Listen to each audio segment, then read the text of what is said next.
பிரியமானவர்களே, ஆமென் வலையொலி வழங்கும் தவக்காலம் தகுந்த காலம் சிறப்பு சிந்தனை தொடரில் இன்று சொற்களின் பலமறிய தகுந்த காலம் தவக்காலம் என்கிற கருப்பொருளில் சிந்திப்போம்.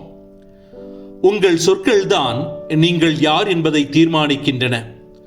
ஒரு மனிதனின் குணம், எண்ணம், மதிப்பு மற்றும் மனப்பாங்கு இவை அனைத்தையும் வெளிப்படுத்தும் முக்கியமான கருவி ஒருவரது சொற்களாகும். நாம் பேசும் ஒவ்வொரு வார்த்தையும் நம்முடைய உள்ளத்தை பிரதிபலிக்கிறது.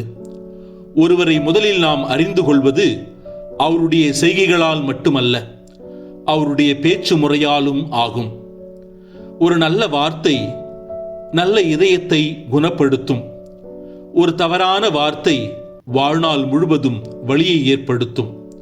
அதனால்தான் திருவள்ளுவர் திருக்குறளிலே அடக்கமுடைமை அதிகாரத்தில் குறள் எண் 129 பின்வருமாறு உரைக்கின்றார்: தீயினார் சுட்டப்புண் உள்ளாரும் ஆறாதே, நாவினார் சுட்டவடு.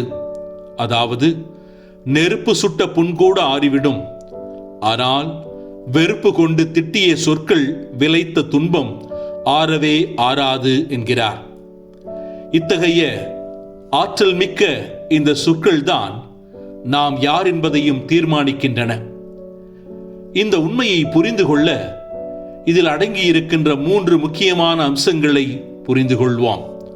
முதலாவது, சொற்கள் மனிதர்களின் குணத்தை வெளிப்படுத்துகின்றன.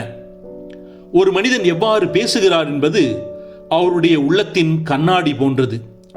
மரியாதையுடன் பேசும் ஒருவர் பொதுவாக நல்ல மனப்பாங்கும் பரிவும் கொண்டவராக இருப்பார். அதே சமயம் கோபமாகவும் காயப்படுத்தும் விதமாகவும் பேசும் ஒருவர் உள்ளத்தில் அமைதி இல்லாதவராக இருப்பார்.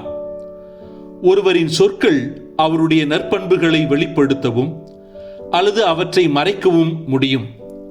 நமது தேசப்பிதா மகாத்மா காந்தி கூறிய ஒரு புகழ்பெற்ற வாசகம் இது: speak only if it improves upon the silence. அதாவது, மௌனத்தை விட சிறந்ததாக இருக்கும் போது மட்டுமே பேசுங்கள் என்கிறார். இவரின் கருத்து நம்முடைய சொற்களை கவனமாக தேர்ந்தெடுக்க வேண்டும் என்பதை நினைவூட்டுகிறது. நாம் பேசும் வார்த்தைகள் நம்முடைய உள்ளத்தின் தரத்தை வெளிப்படுத்துகின்றன. இரண்டாவதாக, சொற்கள் உறவுகளை உருவாக்கவும் அழிக்கவும் முடியும். உலகத்தில் பல உறவுகள் நல்ல வார்த்தையால் உருவாகின்றன. அதே சமயம் பல உறவுகள் தவறான வார்த்தைகளால் உடைந்து போகின்றன. ஒரு ஊக்கமளிக்கும் வார்த்தை ஒருவரின் வாழ்க்கையே மாற்றிவிட முடியும். உதாரணமாக, ஒரு ஆசிரியர் தனது மாணவரிடம் உன்னால் இதை செய்ய முடியும் என்று கூறினால் அந்த மாணவனின் தன்னம்பிக்கை உயர்ந்துவிடும். ஆனால் உன்னால் இது முடியாது என்று கூறினால் அது அவருடைய கனவுகளை உடைத்துவிடும். அமெரிக்க தலைவரான எலினோர் ரூஸ்வெல்ட் அவர்கள் கூறியுள்ளார்: great minds discuss ideas, average minds discuss events, small minds discuss people. இந்த மேற்கோள் நம்முடைய பேச்சின் தரம், நம்முடைய சிந்தனையின் உயரத்தை காட்டுகிறது என்பதை உணர்த்துகிறது. உயர்ந்த மனப்பாங்கு கொண்டவர்கள் கருத்துக்களை பற்றி பேசுவார்கள். மற்றவர்களை குறை கூறுவது அவர்களுடைய பழக்கம் அல்ல. நாம் பேசும் வார்த்தைகள் மற்றவர்களை உயர்த்தவும் அல்லது காயப்படுத்தவும் முடியும். அதனால் நல்ல உறவுகளை உருவாக்க வேண்டுமெனில் நல்ல சொற்களை நாம் பயன்படுத்த வேண்டும். மூன்றாவது முக்கிய அம்சம், சொற்கள் உங்கள் எதிர்காலத்தை வடிவமைக்கின்றன. ஒரு மனிதன் தொடர்ந்து என்ன பேசுகிறான் என்பது அவன் வாழ்க்கையின் பாதையை நிர்ணயிக்கிறது. நேர்மறையான வார்த்தைகள் நம்பிக்கையையும் உற்சாகத்தையும் உருவாக்குகின்றன. எதிர்மறையான வார்த்தைகள் பயத்தையும் தோல்வி மனப்பான்மையையும் உருவாக்குகின்றன. நாம் என்னால் முடியும், நான் முயற்சிப்பேன், நான் கற்றுக்கொள்வேன் என்று பேசினால் அது நம்முடைய மனதையும் செயல்களையும் மாற்ற ஆரம்பிக்கும். நாம் பேசும் வார்த்தைகள் நம்முடைய மனநிலையை உருவாக்குகின்றன. அந்த மனநிலை நம்முடைய செயல்களை உருவாக்குகிறது. செயல்கள் இறுதியில் நம்முடைய வாழ்க்கையையே உருவாக்குகின்றது. எனவே நம் சொற்கள் நம் எதிர்காலத்தை வடிவமைக்கின்றன என்றால் அது மிகையாகாது. ஒரு மனிதனின் உண்மையான அடையாளம் அவன் பேசும் வார்த்தைகளில் மறைந்து கிடக்கிறது. நல்ல வார்த்தைகள் மரியாதையையும் அன்பையும் வளர்க்கின்றன. கவனமில்லாத வார்த்தைகள் காயங்களையும் பிரிவுகளையும் உருவாக்குகின்றன.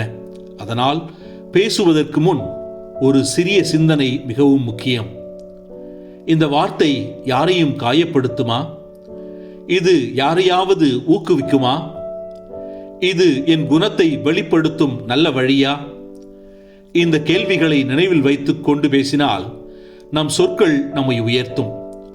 மார்ட்டின் லூதர் கிங் ஜூனியர் அவர்கள் கூறிய ஒரு கருத்து, darkness cannot drive out darkness, only light can do that. Hate cannot drive out hate, only love can do that. இருளை நீக்க முடியாது, ஒளிதான் அதை செய்ய முடியும். வெறுப்பினை அகற்ற முடியாது, அன்புதான் அதை செய்ய முடியும் என்கிற இவரின் வார்த்தைகள், அன்பும் மரியாதையும் நிறைந்த வார்த்தைகள் மனிதர்களின் இதயங்களை இணைக்கும் சக்தி கொண்டவை என்பதை எண்பிக்கிறது. எனவே நாம் யார் என்பதை உலகம் அறிய வேண்டுமெனில் முதலில் நாம் நம்முடைய சொற்களை சரியான சொற்களாக தேர்ந்தெடுக்க வேண்டும். ஏனெனில் உண்மையில் நம் சொற்கள்தான் நாம் யார் என்பதை தீர்மானிக்கின்றன.